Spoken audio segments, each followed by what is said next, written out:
Shalom, nous allons étudier le daf Yud Bet dans Masechet Baba Batra. Nous reprenons à peu près un tiers à la fin du daf Yud Dalef Amud Bet, à peu près au niveau de l'avant-dernier Tosfot, du grand Tosfot, Echad Lumne Mavoy, au même niveau quasiment.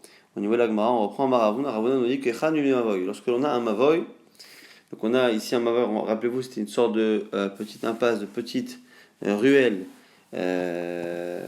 sur laquelle donnent plusieurs résidences.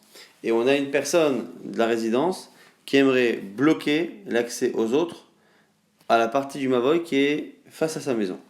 Il a voulu fermer le Mavoy en face de sa porte. On nous dit que que les gens du Mavoy de la copropriété plus ou moins ont le droit de l'en empêcher. Chez Marbé Alem Maderer, parce que comme il leur coupe le chemin, ils sont obligés de faire un détour. Au passage, il faut savoir que dans les commentaires, tout le monde se pose la question sur le cas lui-même, puisque à la base, on a entendu que le Arba Amot, ces 4 Amot qu'on avait le droit de garder face à sa maison pour décharger, mais dans le cas d'un Mavoy, on ne comprend pas tellement quel est le cas, mais on va laisser de côté cette question-là.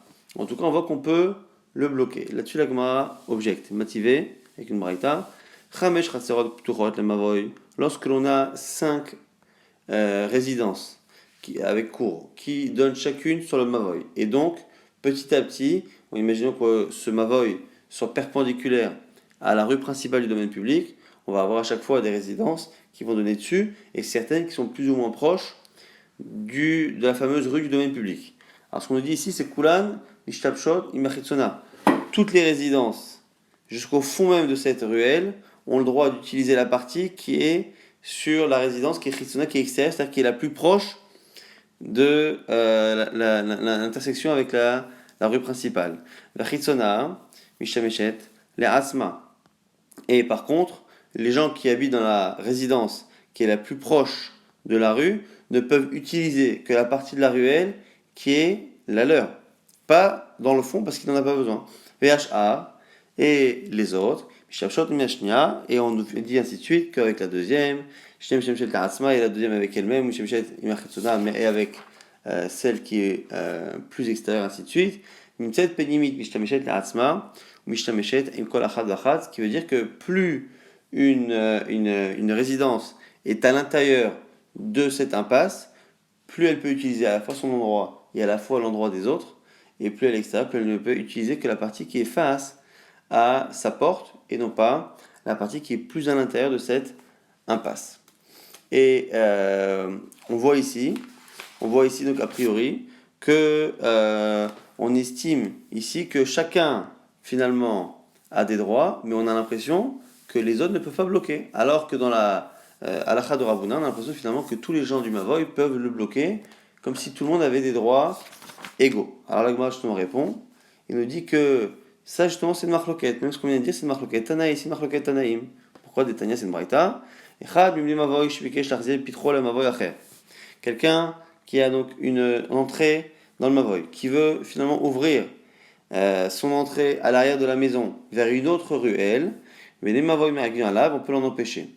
Ayasatum ou Bikesh et Potros, si il avait déjà de ce côté-là une porte à l'époque qui était ouverte, mais qu'il l'a fermée et qu'il veut l'ouvrir à nouveau, on ne peut pas l'en empêcher. Dirait Rabbi, ça c'est Rabbi Shimon Megamiel Omer, Chamesh Chatzorot Aptuchot la Mavoy, Kulan Mishtapshon Mavoy Zoimzo. On nous dit quoi? On nous dit que selon Rashbag, 5 cours qui donnent sur un Mavoy, tout le monde peut en profiter. Alors, au passage, avant même de comprendre bien cette marloquette, la Gemara dit attends, il y en a un qui parle d'un sujet et l'autre qui parle de l'autre. Chatzerot, qui a parlé de Chatzerot? Qui a parlé des cours et du Mavoy? On parlait jusqu'à présent de quelqu'un qui veut ouvrir sa porte. Alors, il manque effectivement une liaison. C'est-à-dire, le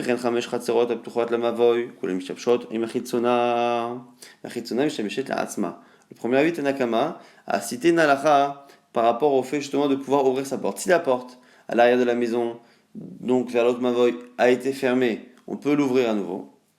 Et autre halakha, s'il y a plusieurs portes et plusieurs cours qui donnent sur un Mavoy, une ruelle, à ce moment-là, chacun a des droits en fonction justement de sa proximité par rapport à la rue du domaine public. Et donc la résidence qui est la plus proche de la rue ne peut profiter que de l'espace qui est devant sa porte. Ça, c'est dit Rabbi, c'est les paroles de Rabbi Yudan ainsi. Rabbi Shimon ben Elazar Omer, Chamesh Chatzerot Aptuchot Lemavoy, Kulan Mishtabshot Bemavoy. Et lui vient, à ce moment-là, Rabbi Shimon ben Elazar, j'ai dit Rashbag, mais c'est Rabbi Shimon ben Elazar, a dit qu'au contraire, que finalement, lorsqu'il y a plusieurs résidences qui donnent sur un Mavoy, tout le monde a des droits égaux. Donc, conclusion ici de la Gemara, finalement, il n'y a pas de contradiction telle quelle, puisque finalement, c'est une marloquette. Une marloquette, est-ce que justement, lorsque l'on a une résidence avec des résidences qui donnent sur une sorte d'impasse qui est perpendiculaire au domaine public, est-ce que tout le monde a des droits égaux dans les résidences par rapport à cette fameuse ruelle ou pas? Marloket, Anakama et Rabbi Shimon ben Elazar. Amarmar, maintenant on reprend ce qui était dans la Braïta. Ayasatum ou Bikesh Chevotro, En Benim Mavoy Ma'agim Malav. Si la personne avait déjà une ouverture vers un Mavoy, vers une rue de ce type-là, et qu'il l'a fermée, il peut l'ouvrir à nouveau. Amarava, Ravanodi, Loshano est là, chez l'Oparat et Patsimav, à condition qu'il n'ait pas enlevé tous les signes de porte, c'est-à-dire le linteau, l'endroit où on met la mezouza, c'est la condition. Aval Parat, c'est Patsimav, Belimavoy Ma'agim Alav. S'il a enlevé tout cela, c'est-à-dire qu'il avait prévu de ne pas l'ouvrir à nouveau, et à ce moment-là, les gens du Mavoy ont le droit de lui empêcher de rouvrir son accès. Amala, Bayarava, Tania, il y a une braïta qui confirme tes paroles. Pourquoi? Baït Satoum, une maison qui est fermée. Yeshlo Arba Amot. On a 4 amot devant la porte. Parat et Patsimav. Enlo Arba Amot. Celui qui a fermé, qui a enlevé justement les Patsimav, donc le linteau et tout ce qui est autour de la porte, à ce moment-là, la personne perd le droit de 4 amot. Et Baït Satoum, une maison qui a été fermée, Enometame, Kol Sivav Kekever. C'est-à-dire que s'il y a un mort dedans, on ne lui donne pas le statut d'un tombeau et on ne rend pas tamé les 4 amot qu'il y a autour. Parat et Patsima, s'il a justement enlevé les signaux de porte, ça ne prend plus le statut d'une habitation classique, ou métamé kol seiva, et à ce moment lorsqu'il est mort, c'est un statut de kever, d'un tombeau, et c'est tamé, c'est impur dans les 4 amot qui sont autour. Ce que l'on voit ici en tout cas, c'est que la Braïta, même si elle ne parle pas de notre halakha, fait cette même distinction que Rava a fait de lui-même, en disant qu'une porte garde le statut d'une porte et donc peut donner aussi le statut d'une maison à une maison, tant qu'on a laissé le linteau, ce qu'on appelle patsimav ici. Si par contre on a enlevé tous ces signes-là, ça perd le statut de la porte et de la maison. Là, dans ce cas-là, c'était par rapport aux 4 amotes qu'on a le droit d'avoir par rapport à une porte, par rapport au statut de kever ou pas qu'il peut y avoir s'il y a un mort, mais en tout cas, on peut l'appliquer à la lacha justement de Rava. Donc c'est une confirmation de ce qu'a dit Rava, enfin de la logique de Rava. Amar Rabba Chanan, Rabbi Yochanan, alacha donc au nom de Rabbi Yochanan, Mevoot un foulachot. Donc ici, Mevoot, on a Sermavoy. Mefoulash, on avait dit, c'était un cas où la rue privée sur laquelle donne, enfin, la ruelle sur laquelle donnent les résidences est une ruelle qui est ici ouverte des deux côtés. Donc elle donne des deux côtés vers un domaine public, non pas comme une impasse. Alors, les Acheret, et qui va vers une autre ville, ou Bishou Binahir, les Sotman, et les habitants d'une des villes veulent fermer l'accès pour justement pas que l'on puisse passer par ce raccourci. Benotaïr, mais Agim Alem. Les gens de l'autre ville ont le droit de les en empêcher. On dit non seulement lorsqu'il n'y a pas d'autre chemin, et la filou qui est même s'il y a un autre chemin, on a le droit d'empêcher la personne de fermer ce chemin. Mishum de Rav Yuda Marab, grâce à la halakha de Rav qui a dit Damar, Metzar, Shechiziku Barabim, sur le calquelo, une frontière, un passage qu'il y a entre deux champs, entre deux terrains, entre deux endroits, on n'a pas le droit, que les gens ont pris l'habitude d'utiliser, on n'a pas le droit de l'enlever. Ça, c'est une halakha dont on va se servir par la suite. C'est-à-dire que lorsqu'il y a un chemin qui est utilisé par le public depuis quelque temps, on n'a pas le droit de le supprimer, même s'il en existe un autre. Amar Rabanan Amar Shmuel, Ono Shmuel, Mevoot Amfulashim, les Shutarabim, les domaines qui donnent, les ruelles qui donnent vers le domaine public. Mikshubina Mevoot, la Hamid, la Hemdlatot, mais les Shutarabim, Meragim Alav. Maintenant, c'est les gens de la petite ruelle sur laquelle donnent leur cours qui veulent mettre une porte à cette rue pour rendre cette rue privée, comme on peut le voir parfois dans Paris. Et on nous dit ici que les gens du domaine public ont le droit de les en empêcher, parce que ça les empêche d'avoir justement un passage. On m'a dit ça, et on parle ici de Mefoulachim, donc c'est des mévoot qui permettent de passer d'un endroit à l'autre de la ville. Donc, Savour Miné, on a pensé qu'un Émilé, Berba Amot, Kedera Bizera, Amarav Nachman, on a pensé au départ que c'était que dans les Arba Amot. La Gemara nous dit d'Amré, Rabizera, parce que Rabizera a dit au nom de Rav Nachman, Rav Nachman, Arba Amot Asmchot Ashut Arabim, Kirshut Arabim Damian, que les 4 Amot qu'il y a à l'intérieur du Mavoy et qui sont proches du domaine public ont le statut du domaine public. La Gemara dit Velohi. Atam Linyan Touma, là-bas pas du tout, là-bas c'est par rapport à la Touma. Par rapport au statut de Touma, c'est très bien qu'on fait une différence. Dans la Touma, quand on trouve quelque chose, si c'est dans le domaine public ou dans le domaine privé, là-bas c'est par rapport à la Touma, va à la mais chez nous, Zimnin, Dedachike, Bene Shtarabim, Ve'aile Tuva. Parfois les gens ont besoin d'être nombreux à passer par justement ce genre de ruelle. Et donc ce qu'on est en train de nous dire, c'est que finalement toute la ruelle peut avoir un statut d'un endroit qui est utilisé parfois par le public, et donc une fois que c'était ouvert, on n'a pas le droit ici de laisser, enfin on peut empêcher les gens de la ruelle de fermer justement avec des portes.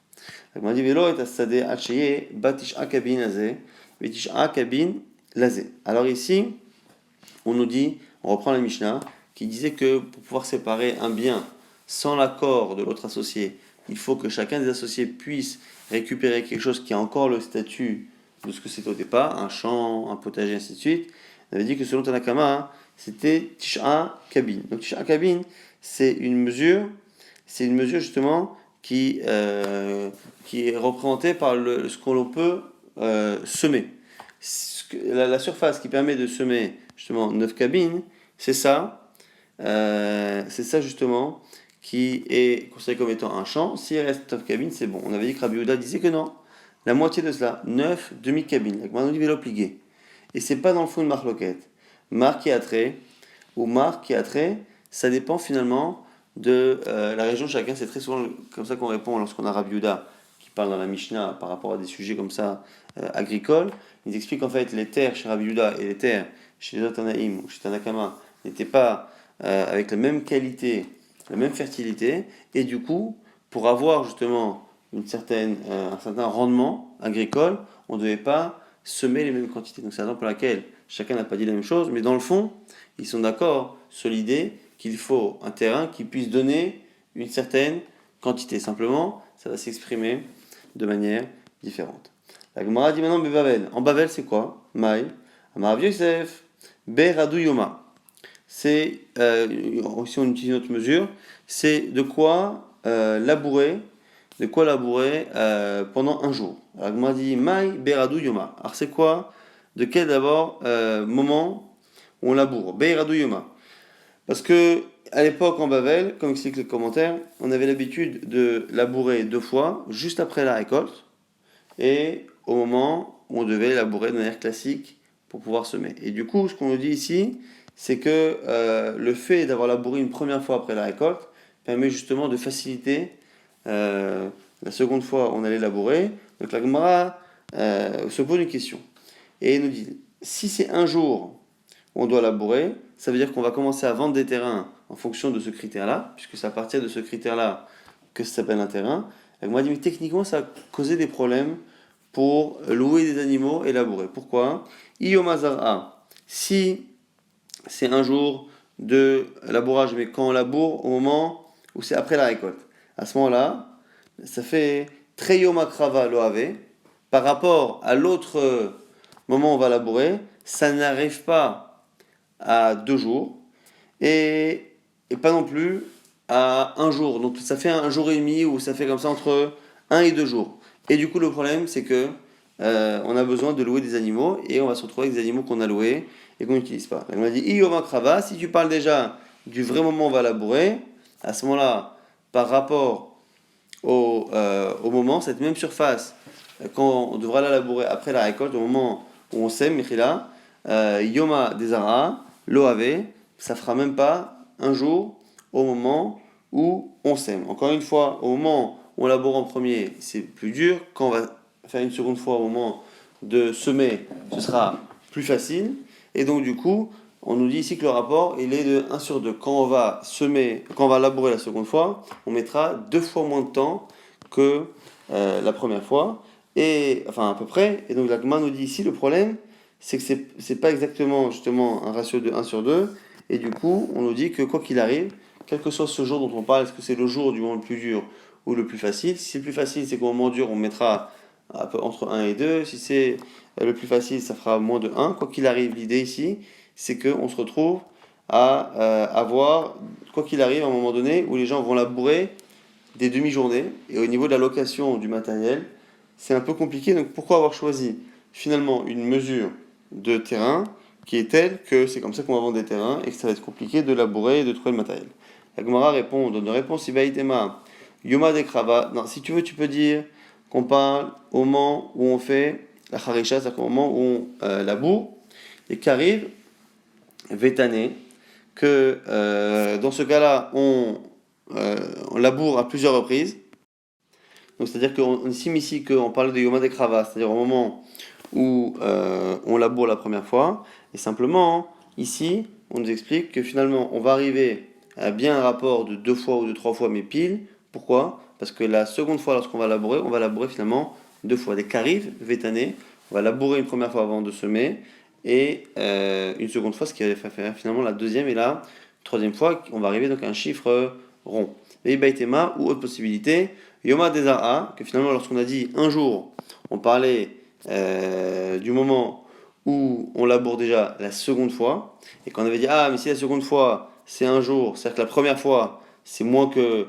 Non, si la seconde fois c'est un jour, c'est que la première fois ça va faire un chiffre aussi qui n'est pas. On l'a dit, non, on parle d'une terre qui est dure, badourée, une terre qui est dure, qui fait finalement qu'on n'a pas ce ratio. Quoi qu'il arrive, on a répondu à ces questions qui étaient vraiment secondaires. Maintenant, la Gemara pose une question d'Avla. On a ici un puits qui sert justement à irriguer des champs. Et maintenant, on se pose la question justement combien il faut pour pouvoir le partager, combien il faut que chacun reste. Amar Rav Nachman, Beidalou Yoma. Il faut que chacun ait de quoi dans ce puits irriguer son champ pour une journée. Maintenant, par ça ici, c'est une vigne. Amar Abordeshma, le père de chemin nous dit Bat Sheloshet Kabin. Il faut la quantité de 3 caves justement de ce que l'on peut semer pour pouvoir estimer que ça reste une vigne, donc la partager sans même l'accord de l'autre associé. Tanyana Miachri, une braïta qui confirme Menat Bekerem Animochalar, celui qui dit à son prochain je te vends une part de mes vignes. Sumchos, selon Sumchos, lo ifrot mishlosh cabine, il ne pourra pas lui donner moins que 3 cabines. Donc c'est bien la surface qu'a dit justement le père de Shmuel. Amar Rabbi aussi nous dit Ein elu ela divrei niviot. Ces paroles-là ne sont que des paroles de prophétie, c'est-à-dire qu'elles sont justes, mais elles ne sont basées sur aucune source, aucune preuve. Et c'est là-dessus qu'on dit Nivot. Alors, ça, c'est la manière qu'a eu Rabbi aussi, ici apparemment de manière élogieuse, même si parfois dans la Shon Chachamim, c'est une manière de dire que la personne ne donne pas d'argument à ce qu'elle dit. En tout cas, c'est ce que dit justement Rabbi aussi. La Gemara pose la question toujours Bevavel Mai. En Bavel, c'est quoi la lacha? Amarava Barkisna, Tlatatseata, Benetressar Goufne. C'est 3 rangées dans lesquelles il y a chaque fois 12 vignes, qui écrit des Rafik Gavra Beyoma, de telle sorte à ce qu'une personne ait de quoi justement travailler chaque jour sur sa vigne. Maintenant on reprend, justement quand on a parlé de prophétie et de chacham, alors justement la Gemara va parler de la comparaison entre les deux notions. Amar Rabbi Avdimi de Min Haïfa, Rabbi Avdimi de Haïfa. Il disait depuis le jour où le Beth Amikdash a été détruit, Nitla Nevoa Mina Nevi'im, Venitena Chachamim. La Nevoa a été enlevée aux Nevi'im, aux prophètes, pour être donnée aux sages. Alors bon, il faut comprendre, il y a qui dit c'est à la fin du Beth Amikdash, il y a qui dit que c'est à partir du second Beth Amikdash, quand il arrive à tout Chacham, l'Avnadi, ou l'Agma dit attends, mais le Chacham, il n'est pas Navi en même temps, l'Agmara corrige, il dit non, Achikama, Afalpi Shenitla Minan Nevi'im, même si elle a été enlevée aux Nevi'im, Mina Chachamim, lo Nitla. Elle n'a pas été enlevée. Donc c'est pas que quelqu'un qui est Chacham, et en plus Navi peut pas avoir la prophétie, bien sûr que si, mais en tout cas, celui qui n'est que prophètes, c'était souvent des gens qui étaient prophètes de temps en temps, parce que sinon pour être prophète de manière régulière, il faut être Chacham entre autres, mais la prophétie a quitté ces personnes-là pour aller vers les Chachamim. Que le Chacham est mieux que le prophète, Shneur, comme c'est marqué dans Télim, Venavi, Levav Chochma, que le Navi, on est en train de lui faire un shvar, un compliment, il a Levav Chochma, il a le cœur de la sagesse. Alors la Gemara nous dit, Minit Labemi, qui a l'air de dépendre de qui pour justement le compliment? Omer Katanit Levagadol, c'est le petit qui est comparé au grand. Et donc si on dit que le prophète a le cœur d'un chacham, c'est qu'on aimerait à la limite qu'il soit réellement comme chacham, et donc le chacham est mieux. Amar Abaye était d'Ad, Amar Gavraraba, Milta, Mitamra Mishme de Gavraraba, Harina, Kevate. Abaye nous dit, tu sais la preuve que la névoie est passée justement chez les chachamim, et qu'en tout cas elle existe chez les chachamim, c'est que regarde, des fois quelqu'un réfléchit, donne une logique, dit quelque chose, et on la retrouve après, dite par quelqu'un d'autre, et les deux ne se sont jamais parlé. Alors Rava lui objecte, Marava, ou Maïkouchia, mais dit le Matavaliou, Benechal Mazalaninu, peut-être que les deux ont le même esprit. Si Mazal, un peu comme début de Masred Bavamtia, Mazal ça peut être l'intelligence, on a dit que c'est le Mazal qui sauve quelqu'un par rapport à un animal qui peut être blessé plus facilement par un taureau, et dans le Vakama, et donc du coup, on voit ici que Mazal c'est l'intelligence. Alors, la Gemara dit, et là, Rava prouve autre chose. T'es dans la preuve, d'Amar Gavra Rabba Milta, ou Mitamera, Mishme de Rabbi Akiva Bar Yosef Kevate. Non, c'est parce que parfois on dit quelque chose, et c'est non plus une autre personne de notre génération qui le dit, mais c'est Rabbi Akiva. Et quand il y a que là, Rabbi Akiva, le fait de dire quelque chose qui est dit par Rabbi Akiva, ça a l'air ça par contre, d'être une preuve que c'est de la prophétie. Amar Ravashi lui dit, Maïkouchia, c'est pas vrai, c'est pas une question. Dimale Hamilta Bar Mazalehi, même si personne n'est comme Rabbi Akiva pour nous aujourd'hui, mais tu peux être sur une question, sur un point comme Rabbi Akiva. Amar Ravashi propose autre chose. Teda, Amar Gavra Rabba Milta, Mitamra Lachale Moshe Messina Kevate. Non, parce que parfois on dit quelque chose et on se rend compte que c'est Lachale Moshe Messina exactement de la même manière. Et là, par contre, ça veut dire que c'est une logique qui est divine. Et là, effectivement, même en partie, on a du mal à comprendre comment la personne y est arrivée. La Gemara avait dit, Vedilma, Kesuma Baruba. La Gemara dit, mais qui nous dit que il ne s'est pas finalement repéré un peu comme un aveugle, c'est-à-dire que il a eu un coup de chance et il a dit Assour, Moutar, Kacher, pas Kacher. La Gemara dit, Velav Ta'am Yahiv, maintenant il a donné la raison. Le fait de donner la raison montre que c'est pas un coup de chance, et celui qui par sa logique arrive à cela, arrive à une logique qui est une logique qui a été donnée par Kadosh Baruch Hu, c'est bien la preuve que le Chacham a aujourd'hui la prophétie. C'est comme ça que ce Nidon se termine. Depuis la destruction du Beth Amikdash, la prophétie a été enlevée aux prophètes, a été donnée aux fous et aux enfants. Alors les Shatim Mahi, exemple d'un cas où c'était donné aux fous, vous allez voir, c'est une histoire assez particulière qui a démarré. Baravashi, le fils de Ravashi, donc, Lavakae, Beristeka Demchoza, il se promenait dans le marché, Shemaï, il a ouchoté des kamars, il a entendu un fou qui dit, Resh Metivta Demalir, aujourd'hui, celui qui va être Rosh Yeshiva, Mata Marcia, dans la ville de Mata Marcia, alors que lui, il est à Mechoza, Taviome Khatim, ici, son nom comme étant Taviome. Et lui, il a réfléchi, il a entendu, il dit, Amar, Man Khatim Taviome Merabanan, qui est le seul qui signe dans son nom Taviome?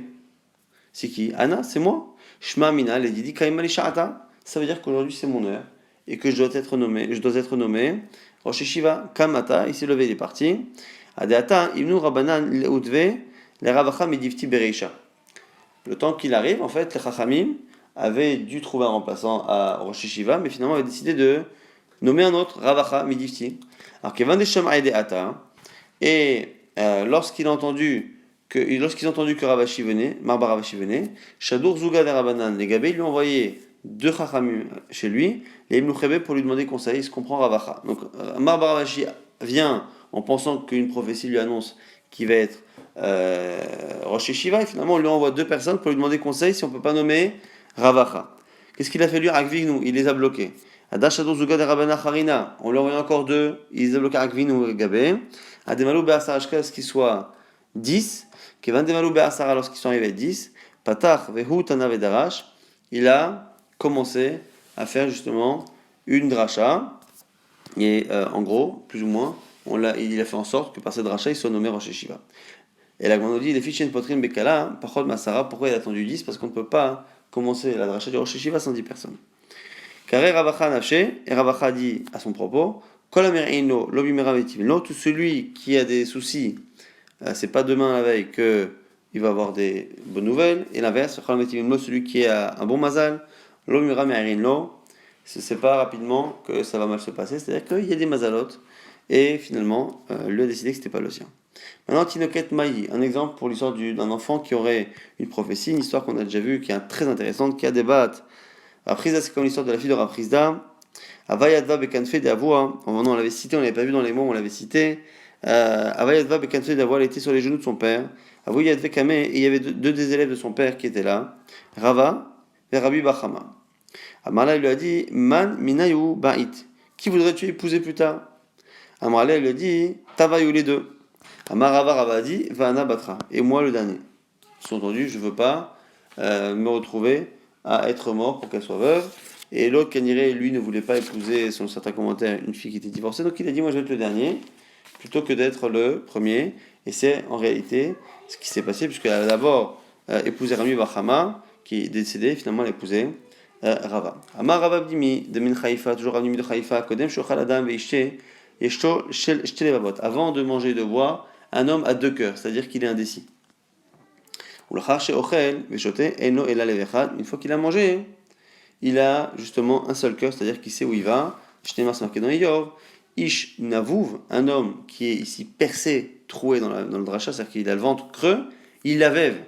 Quand on parle de son cœur, il la vève comme s'il avait jeté les vavotes, deux lèvres, deux cœurs, comme dans la dracha qu'on fait sur le schéma, à l'evavra. Et donc ça, c'est la dracha de Rav Nimi Bar de Haïfa. Au Khtiv, c'est marqué au passage Nevuv Luchot, c'est autre justement que Nevuv, dont c'est que c'est troué. C'est la notion qu'on retrouve par rapport aux tables de la loi. Nevuv Luchot Ta'aseoto. Il faut faire justement Nevuv Luchot.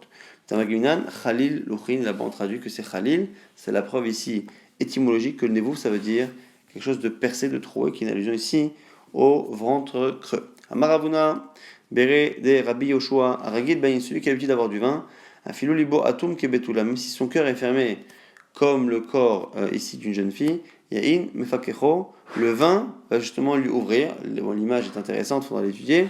Je te marque comme c'est marqué Vetirosh, Inovev, Betulot, comme c'est marqué dans Zecharia, que la vigne, le vin, Yenovev, permet justement d'ouvrir et de percer. À la base, on dit Betulot, les jeunes filles, mais non, en fait, ça permet de percer le cœur d'un homme qui, dans sa manière d'être fermé à certaines compréhensions, est assimilé au corps d'une jeune fille. Maravuna bered Rabbi Yoshua, tout le même Amora, Pshita, Chelek Bechor, Chelek Pashut, Yavinale, Echad Mitzra. Maintenant, on reprend un sujet de Yerusha, d'héritage. Lorsque l'on a ici un héritage, on sait que le Bechor, l'aîné, prend deux parts, on le verra, il y aura un chapitre particulier qui parle de cela dans la Masachet de Baba Batra.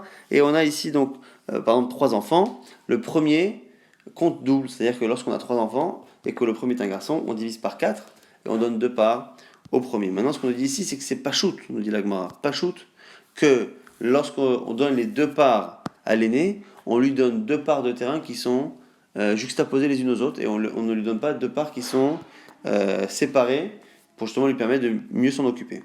Maintenant, Yabam Maï. Maintenant, on a une autre personne qui prend une double part, c'est le Yabam. C'est le beau-frère du défunt. Lorsque quelqu'un décède son enfant, un des frères doit épouser la femme. Lorsque ce frère épouse la femme, il prend également l'héritage du frère. Et donc du coup, ce frère, qui jusqu'à présent n'était pas un aîné, n'avait pas double part, peut se retrouver à prendre double part, parce qu'il a sa part à lui personnelle, et celle du frère défunt qu'il remplace en épousant sa femme. Alors là, Yabam Maï, est-ce que là aussi, on s'arrange pour que ce soit à côté? Amarabé Abaye nous dit, Hihi, Maïtama, Bechor, on dit bien sûr, c'est le même cas. Pourquoi? Parce que la Torah parle de Bechor là-bas dans le cas du Lévira, du Hiboum, et dans les Drashot, on estime que c'est le beau-frère qui fait cette mitzvah qui s'appelle plus ou moins l'aîné.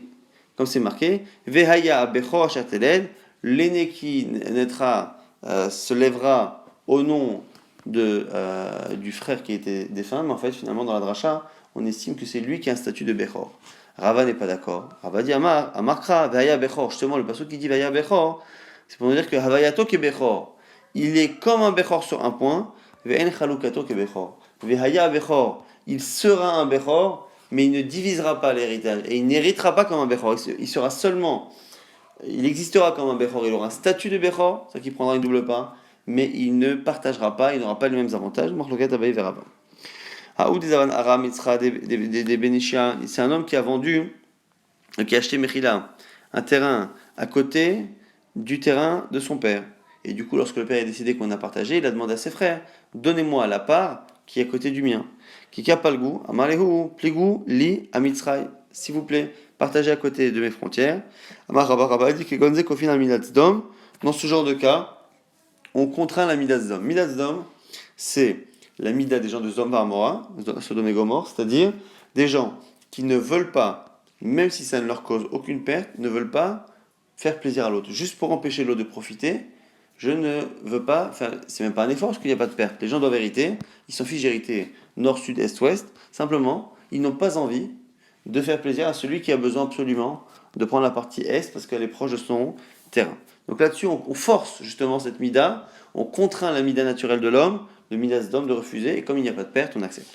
Même s'il n'a pas de droit à la base, mais c'est surtout pour éviter que les gens deviennent cruels. Matkif la Rav Yosef object. Amrele achai, ma'alinan li'iluya kinirse de Bemariol.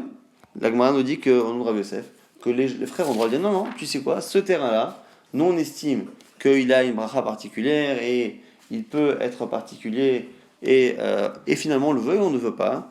Il a une valeur à nos yeux qui est différente. Comme Rav Yosef ici, c'est-à-dire que les frères ont le droit de dire cela. Très arata à très nagré. On a deux terrains qui sont irrigués par deux petits ruisseaux. Amaraba Rabba nous dit que Gonze, Kofin, Almidazdom. Là, dans ce cas-là, s'il demande un terrain particulier, ici, on contraint le frère qui n'a aucun inconvénient à donner à celui qui finalement a besoin de cela. Agma dit, Matkif, Rabbi Yosef dit non, mais dans un cas où il y a deux ruisseaux, le ruisseau justement peut servir d'argument pour opposer cela, en disant non, on peut dire que celui-ci parfois il s'assèche et l'autre ne s'assèche pas, et donc ça peut être un argument pour refuser ce service rendu, et là ici également, comme Rabbi Yosef. Maintenant, c'est Rabbi Yosef qui va tout de suite ici interdire les frères de bloquer. Tarte arata achanagra. Si par contre il y a deux terrains mais qui sont irrigués par le même ruisseau. Amar Rabbi Yosef dit là cette fois, on ne peut rien dire. Kegonze, qu'au final minazdom. Si le champ n'a pas de différence de qualité, s'il n'y a pas de différence d'irrigation, il n'y a aucun argument qui peut être apporté par les frères. Et à ce moment-là, on se force et on force les frères à ne pas être comme les gens de Sodome. Il y en a certains qui ont voulu lui objecter comme il l'a fait précédemment. Matkifla, Abaye, Matsiama, Beina, des affiches harissées. Peut-être que l'autre frère peut lui dire non, tu sais quoi, ça m'arrange que tu aies deux terrains espacés, comme ça moi mon terrain au milieu est protégé par tes gardiens. Là, nous dit non, ça c'est pas un argument. Que Afouché Harissé, que l'argument qui a été proposé par Abaye, qu'Afouché Harissé, que je préfère que tu aies plusieurs gardiens, plusieurs employés pour protéger mes champs, n'est pas finalement un argument.